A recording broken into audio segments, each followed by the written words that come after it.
வணக்கம் என் அன்பு நண்பர்களே. இன்று நாம் காண இருப்பது மும்மூர்த்திகளில் யார் பெரியவர் என்று ஒரு சின்ன கதை மூலமாக காணலாம். மும்மூர்த்திகள் என்பவர்கள் பிரம்மாதேவன், விஷ்ணு பகவான், சிவபெருமான் ஆவார்கள்.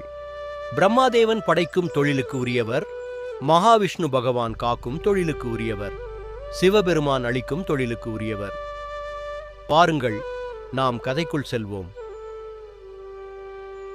ஒரு சமயம் பிரம்மாவுக்கும் விஷ்ணுவுக்கும் தமக்குள் யார் வல்லமை படைத்தவர்கள் என்று போட்டி வந்துவிட்டது. இருவரும் தானே பெரியவர் என்று ஆணவத்தோடு சர்ச்சையிட்டார்கள். அதற்கு தீர்ப்பு சொல்ல சிவபெருமானிடம் வந்தார்கள். என்னுடைய அடியையும் முடியையும் யார் பார்க்கிறார்களோ அவர்களே பெரியவர்கள் என்று சொல்ல சிவபெருமான் ஜோதி வடிவில் விஸ்வரூபம் எடுத்து நின்றார். அதுதான் சிவன் சன்னதியின் பின்புறம் உள்ள லிங்கோத்பவர். பிரம்மா அன்னபட்சி ரூபம் எடுத்து சிவனின் முடியை பார்க்க புறப்பட்டார்.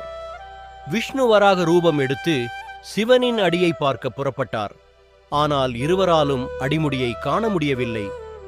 சிவபெருமான் அந்த அளவில் அகண்ட ஜோதி ரூபமாக பாதாளத்துக்கும் ஆகாயத்துக்கும் மேலே உயர்ந்து நின்றார். அப்போது ஒரு தாழம்பூ சிவனின் மேலே இருந்து பூமியை நோக்கி வந்து கொண்டிருந்தது. அன்னபட்சி ரூபத்தில் இருந்த பிரம்மா தாழம்பூவிடம், சிவனின் முடியை பார்க்கப் போகிறேன், இன்னும் எவ்வளவு தூரம் இருக்கிறது, நீ எங்கே இருந்து வருகிறாய் என்றார். அதற்கு அந்த தாழம்பூ, நான் சிவனின் தலையிலிருந்து உதிர்ந்து வருகிறேன், அது இன்னும் வெகு தொலைவில் எட்டாத உயரமாக போய்கொண்டே இருக்கும் என்றது.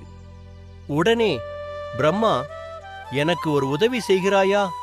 நான் சிவனின் முடியை பார்த்துவிட்டேன் என்று பொய் சொல்லப் போகிறேன், நீ அது உண்மை என்று சாட்சி சொல்ல வேண்டும் என்று கெஞ்சினார்.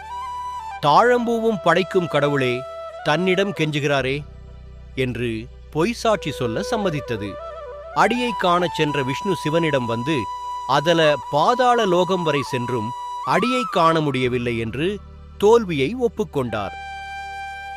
ஆனால் பிரம்மா மட்டும் முடியை பார்த்துவிட்டேன், அதற்கு இந்த தாழம்பூவே சாட்சி என்றார். முக்காலமும் அறிந்த சிவபெருமான் உடனே கோபமுற்று, பொய் சாட்சி சொன்ன தாழம்பூ இனிமேல் என் பூஜைக்கு உகந்ததல்ல என்றும் பொய் சொன்ன பிரம்மாவுக்கு தனி கோவில் அமையக்கூடாது என்றும் சாபமிட்டார். பிரம்மாவும் விஷ்ணுவும் தங்கள் தோல்வியை ஒப்புக்கொண்டு, நீங்கள்தான் எம்பெருமானே பெரியவர், கடவுளுக்கு எல்லாம் கடவுள் நீங்கள்தான் என்று சிவபெருமானை போற்றி வணங்கினர். பிரம்மா விஷ்ணுவின் அகந்தையும் ஆணவமும் அழிந்தது. ஆணவம் அழிவுக்கு பாதை வகுக்கும் என்று போதிப்பதே இந்த வரலாற்றின் தத்துவம். அனைவருக்கும் நன்றி. உங்கள் ஆதரவை தொடர்ந்து அளிக்கும்படி கேட்டுக்கொள்கிறேன்.